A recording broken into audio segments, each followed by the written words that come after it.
बहुत पहले की बात है। एक मूर्तिकार मूर्ति बनाने के लिए जंगल में पत्थर ढूंढने गया।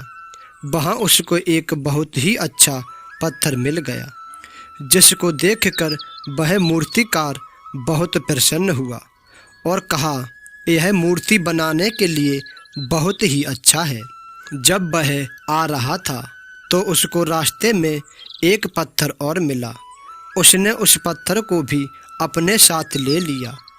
घर जाकर उसने पत्थर को उठाकर अपने औजारों से उस पर कारीगरी करना शुरू कर दिया। औजारों की चोट जब पत्थर पर हुई तो वह पत्थर बोलने लगा कि मुझको छोड़ दो, इससे मुझे बहुत दर्द हो रहा है। अगर तुम मुझ पर चोट करोगे तो मैं बिखर कर अलग हो जाऊंगा। तुम किसी और पत्थर पर मूर्ति बना लो। पत्थर की बात सुनकर मूर्तिकार को दया आ गई।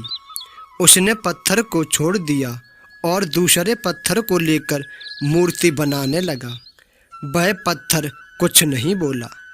कुछ समय में मूर्तिकार ने उस पत्थर से बहुत अच्छी भगवान की मूर्ति बना दी। गांव के लोग वह मूर्ति लेने आ गए।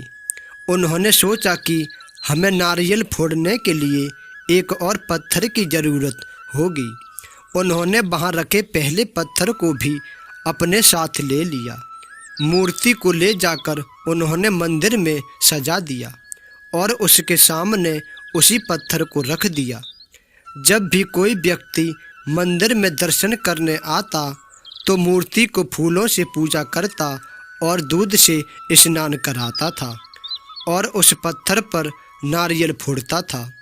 जब लोग उस पत्थर पर नारियल फोड़ते तो वो पत्थर बहुत परेशान होता था। वह चिल्लाता, लेकिन कोई उसकी सुनने वाला नहीं था।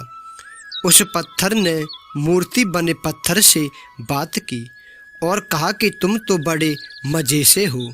लोग तो तुम्हारी पूजा करते हैं, तुमको दूध से स्नान कराते हैं और लड्डुओं का प्रसाद चढ़ाते हैं, लेकिन मेरी तो किस्मत ही खराब है। मुझ पर लोग नारियल फोड़ कर जाते हैं। इस पर मूर्ति बने पत्थर ने कहा कि जब मूर्तिकार तुम पर कारीगरी कर रहा था, यदि तुम उस समय उसको नहीं रोकते तो आज मेरी जगह तुम होते, लेकिन तुमने आसान रास्ता चुना, इसलिए आज भी तुम दुख उठा रहे हो। उस पत्थर को मूर्ति बने पत्थर की बात समझ आ गई। उसने कहा कि आज से मैं भी कोई शिकायत नहीं करूँगा। इसके बाद लोग आकर उस पर नारियल फोड़ते। नारियल टूटने से उस पर भी नारियल का पानी गिरता और अब लोग मूर्ति को प्रसाद का भोग लगाकर उस पत्थर पर रखने लगे।